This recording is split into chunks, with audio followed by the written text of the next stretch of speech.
Good evening, my friends. This is the Grimflayer. Hope you're all doing very well tonight. Um, First match with the new look Golgari post November update with 3 changes to the 75. Um, and this is a matchup that we've seen before already on this channel, and the games go relatively quickly. We also don't need to dip into sideboarding because I'll be able to link to that, and it's pretty much the same as the old way. Um, so for those reasons, this should be a quicker video, and I'm going to take my hand at making it a quicker video. As you know, I always run above 30 minutes per match, pretty much without fail. And I know a lot of people really love how in-depth we get, and puzzling outlines and talking about what might have been and going deep into sideboard guides. I love that too, but I also want to be conscious of when it's not necessary to do so. So here, I'm going to try my hand at recording a shorter video, and we'll see how it pans out. Easier said than done for somebody like me who really likes to talk. But anyway, we've got a really great hand for a blind game one. Turn 1 Inquisition is about as good as it gets. Our one of Abrupt Decay has made an appearance in the opening hand, which is just where we want it. It's a really nice, efficient piece of early interaction. And then we have our catch-all removal here that hopefully we don't need to fire off too soon in the form of Trophy. We do lack a threat, but our land base is otherwise really nice, and Treetop Village might just be the threat we need, so I'm very happy to keep this hand. Opponent's going to take them all down to 6. Alright. Never mad to see a mull when I'm leading on turn 1 Inquisition. And like I said, this is a match we've seen before on the channel. This is Merfolk. Looks like mono blue Merfolk, although could still be splashing green, but that's just not very common. Now, their hand is pretty well balanced, but not that frightening, right? So the big question here is, do we care about Ether Vial? And in my opinion, not really. They already have mulliganed to down 1 card. Ether Vial already has them down another card as far as actually a threat or an answer is concerned. Ether Vial is a way to ramp and a way to play at instant speed. Neither of those things are actual, like, meat and potatoes threat or answer, right? So I usually don't like to take Ether Vial so much against Merfolk.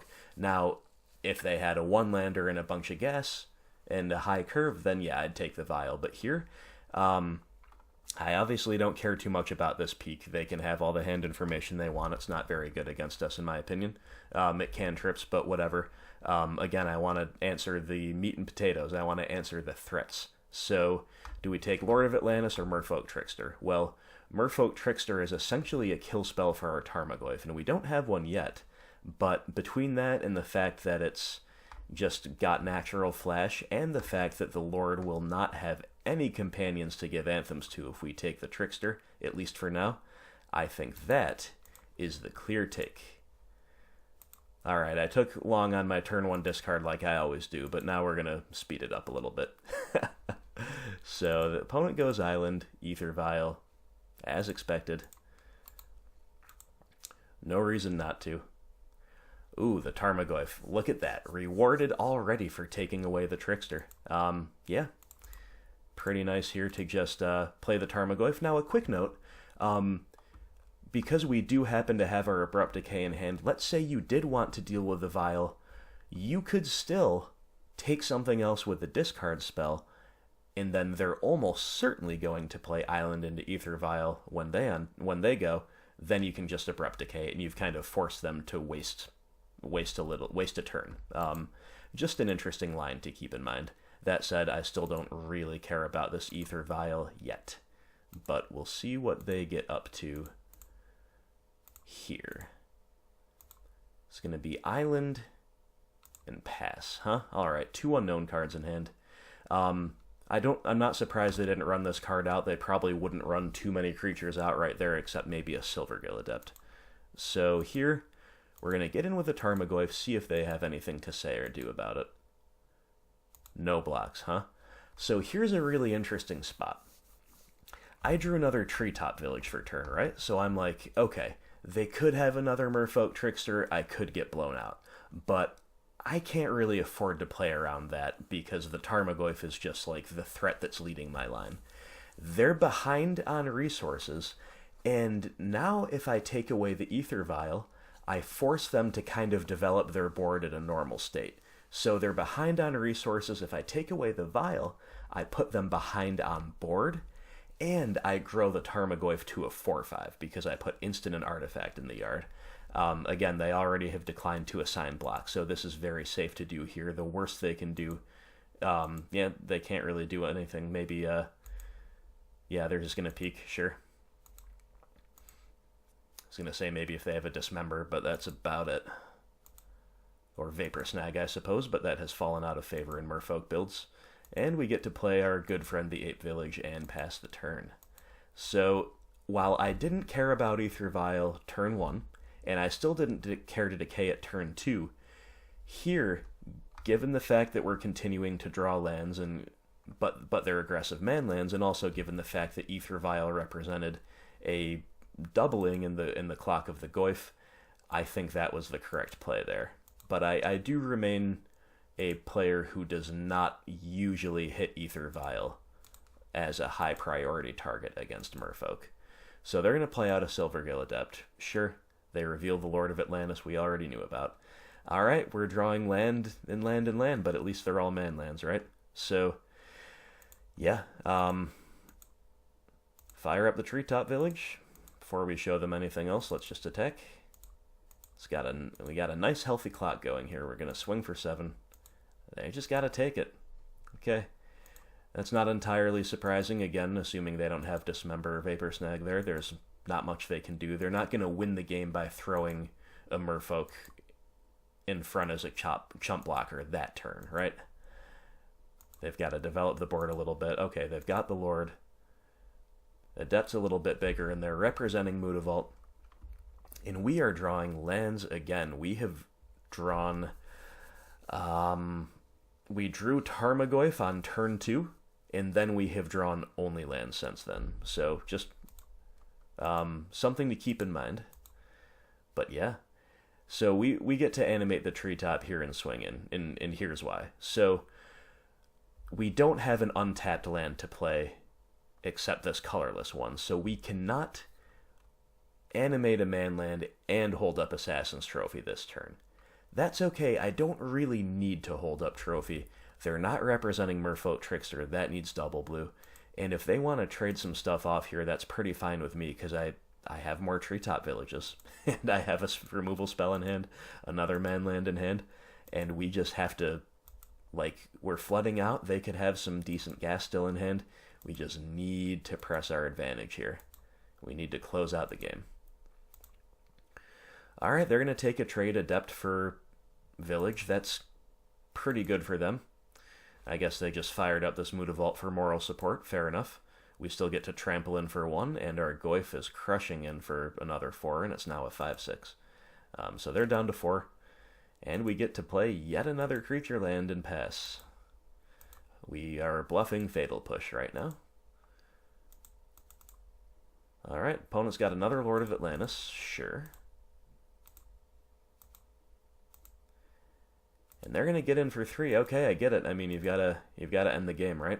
Definitely got to end the game at some point. Okay, we are drawing more lands, but guess what? It is alright, because the Field of Ruin, if we main phase this Field of Ruin, we get to clear out their Mutavault. They will animate it in response. I don't quite know why. I might be missing something there, but I don't quite know what that does. Then we're going to animate the Treetop Village, and we're going to get in, and they just scoop it up. Alright, so that was one turn where they did represent Merfolk Trickster, but obviously they didn't have one, otherwise we would have still been in a decent situation, right? Because we still have this trophy in hand, we still have manlands, but that would have been their probable best play. They could also, if they had a Harbinger of the Tides, they could have floated mana with the Mutavault No, that still wouldn't even work because it has to be a tapped creature. Yeah, so we were well insulated from that. Um, anyway, they were not literally dead that turn. They could have chumped with the Lord and taken 3 and gone to 1. But they're just not coming back from this.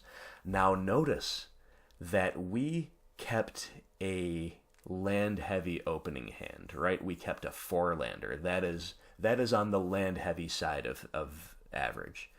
And then we drew a turn 2 Tarmogoyf, and then 3, 4, 5, 6, we drew 4 lands in a row.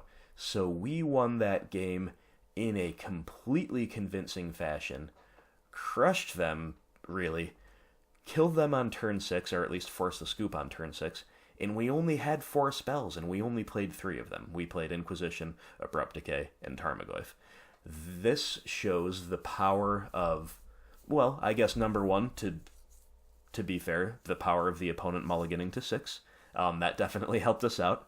Number 2, the power of knowing when to really spend resources to crank up the clock. Like I said before, I do not think that we cared that much about what the Ether Vial was bringing to the table. But the fact that we saw an opportunity to grow our Tarmogoyf to a 4/5, given the context of having drawn a Treetop Village that turn, that was when our signal came to just say, hey, we need to close this game out as fast as possible, because they could be, outdrawing us in terms of finding gas off the top. In fact, they almost certainly were, because we drew nothing but lands.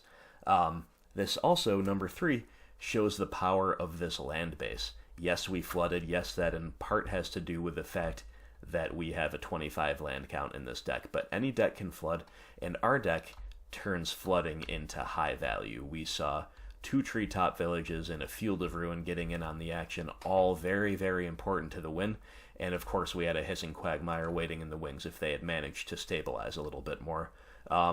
We didn't even need to spend our Assassin's Trophy. There were plenty of times we could, but it turned out that the correct line there was just using our lands to get the win. Very, very cool. And very cool to get the win against Merfolk with Tarmogoyf for a change.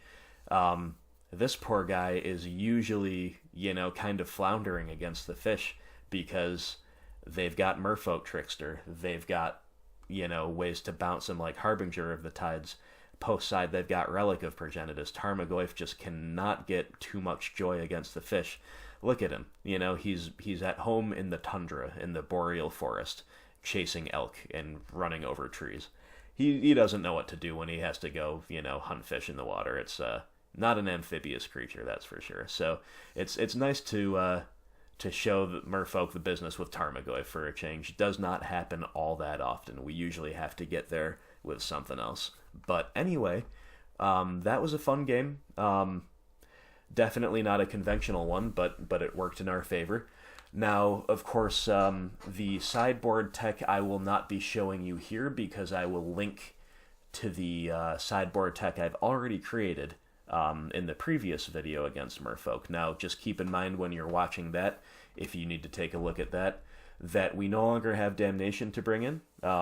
So we obviously don't bring that in, but we do have a second Lily the Last Hope in the main. That is just a very, very relevant card in this matchup. It kills... They play so many X1s, it's not even funny. Lily the Last Hope is a haymaker against Merfolk. So we've got 2. We've got access to 2 now. That's great. And otherwise, so no Damnation, but we'll be following the same sideboard protocol you see in the link below. And yeah, let's go to game 2. Alright, my friends, game 2 against blue Merfolk, and mono blue is, of course, the correct way to play Merfolk, in my opinion. I don't think splashing a color does enough. I think you want to just keep your land bases as smooth as possible and play some utility lands. Sounds familiar, right? That's why also I like Golgari over Junder Abzin. So we're against the fish, and our hand's okay. It definitely functions. 4 lands, or 4 spells, 3 lands is great. We've got both colors, it's great. Some utility out of the land base. 2 kill spells, 2 threats.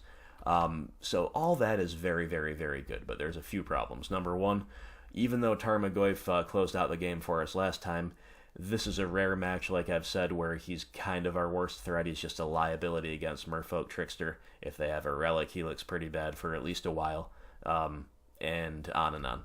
Now, the other problem is we are on the draw, and we cannot really play around Spreading Seas. We just have to expose a land on turn 1. We don't really have a choice, unless we top deck a Verdant Catacombs. That would be nice, but always feels bad to be vulnerable to Seas on the draw, especially. And they go Island Aether Vial, okay. Solid start for them. I never quite know whether to expect Vial to be in against me post-side or not, but I don't think there's a real consensus in the Merfolk community. I think they're definitely likely to side out Vial against Jund, because it opens them up to some pretty bad blowouts from Kolagin's command, potentially. But otherwise, yeah, I don't know about against BG. Now, I played out the Swamp there for 2 reasons. Number 1, if they do want to turn 2 Spreading Seas, at least I don't lose my dual land. And number 2, I am able to Fatal Push something without having to shock this turn. That said, the likelihood that they expose a good push target is very low, and that's not a good push target. So, unfortunately, I just have to pass. Alright, so we drew a Verdant Catacombs, right? So, that's pretty good.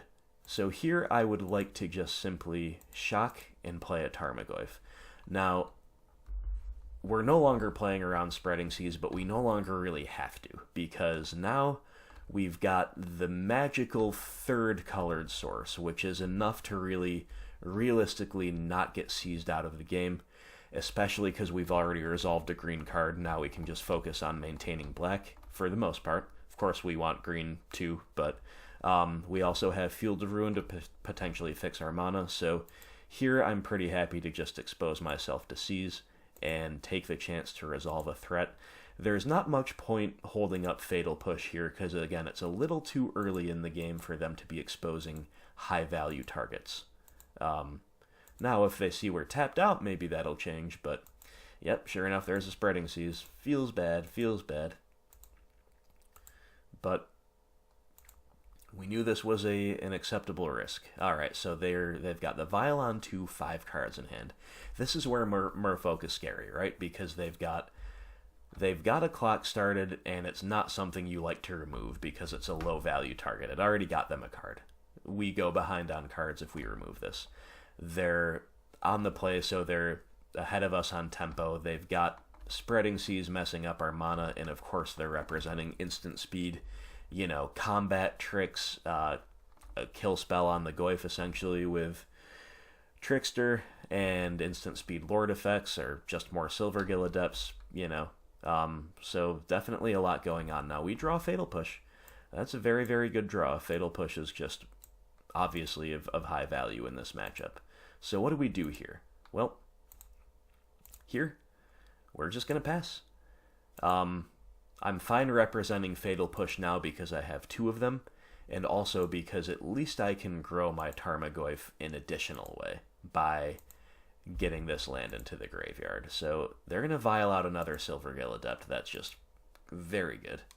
I forgot to show you this Lord of Atlantis. That's who they revealed off of the first Adept when they vial in an Adept that hasn't been cast, so they don't need to reveal anything. So we only know about the Lord of Atlantis. Of course, they would have just revealed that same one anyway, but hey. Alright, so of course they're going to send these in, even though they must assume we have something to do here. That's still the correct attack. So we're going to assign the block first before we do anything. And the reason we do that is for a couple things. Number 1, if we just take actions before we move to blocks, they can do something. Maybe they have a Dismember and they'll want to dismember the Goyf at the end of all this interaction. Well, at least we still assign the block and we don't take that 2 damage, right? The other thing here is we can say, block, alright, priority is yours. If they don't take any actions, then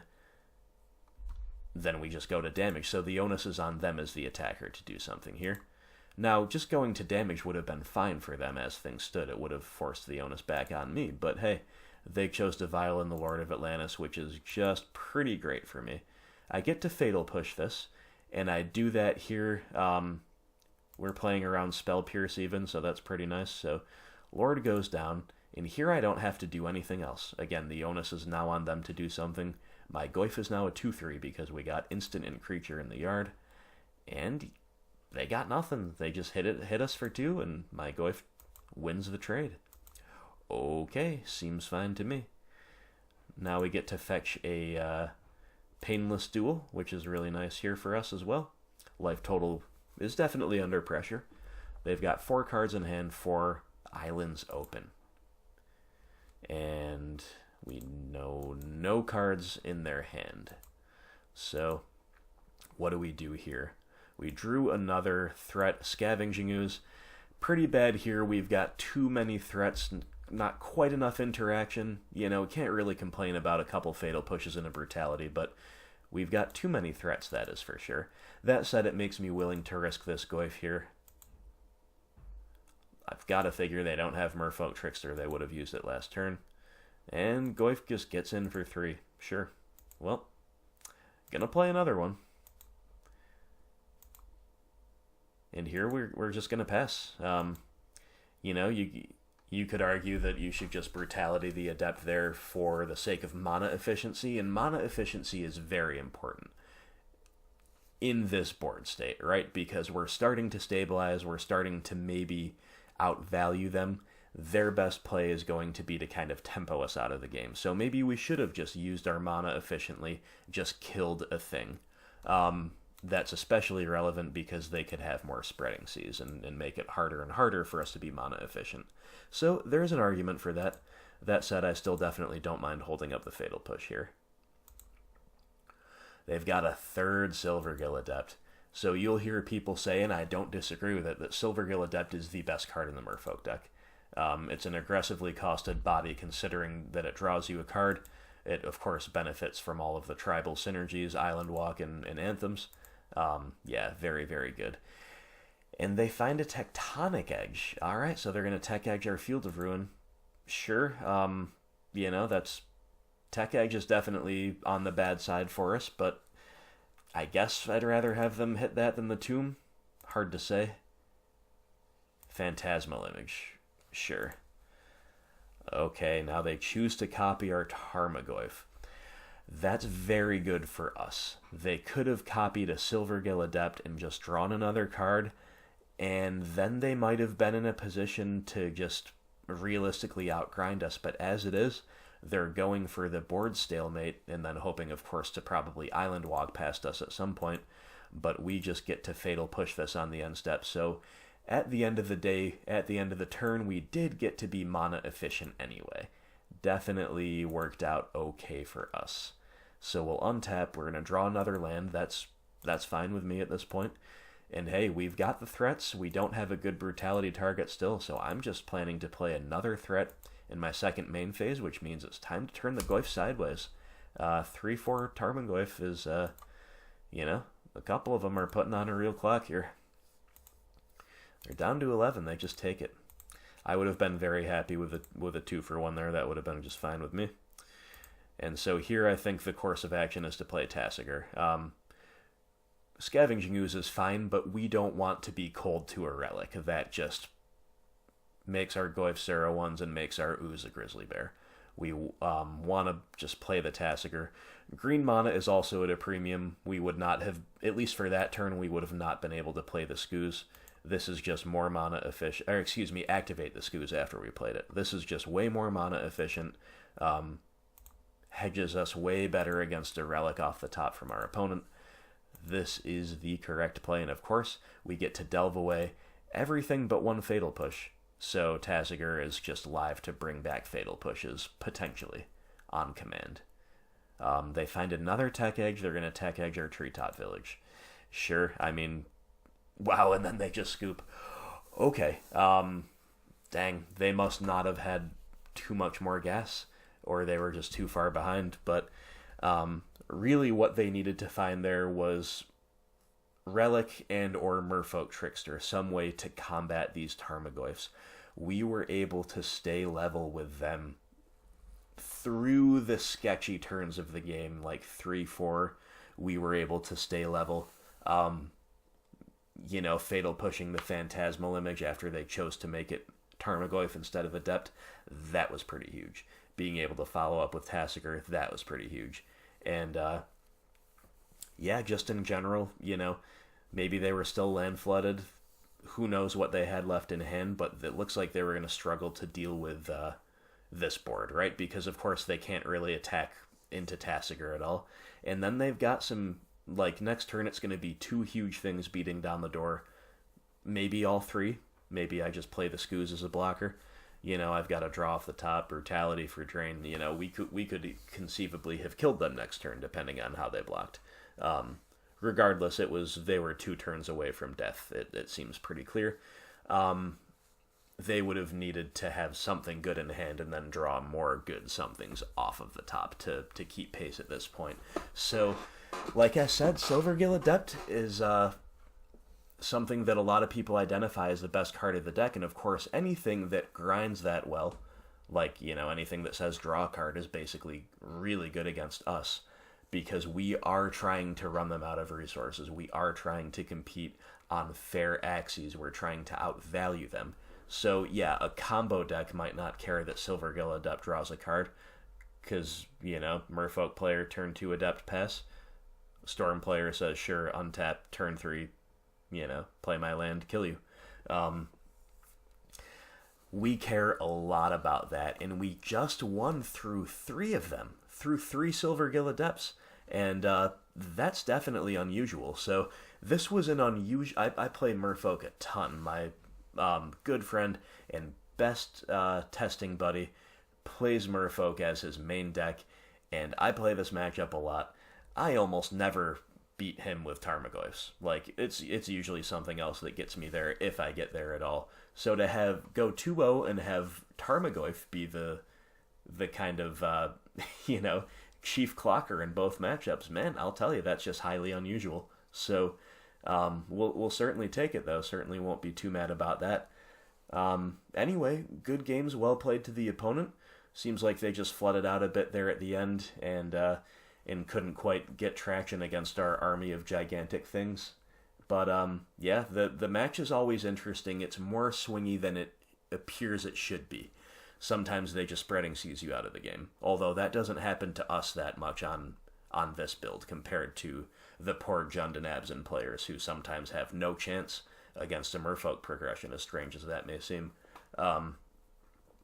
And sometimes, like in game 1, they mull to 6, we Inquisition, take away a key piece, and then they are just way, way, way behind. And then sometimes it's games like this where, some sequencing around the mid-game turns was decisive, and we ended up on top. So, certainly a matchup that can play out 1,000 different ways. It's an interesting one, that is always for sure. And, I enjoyed this one, and I hope you did too. So thank you so much for watching, and as always, leave me your thoughts in the comments below. If you saw a line that I missed, if I misplayed, if you have any suggestions about this or about the channel in general, I am all ears, so let me know what's up. Otherwise, thanks again for watching, and I hope you have a great night. I will see you for the next video.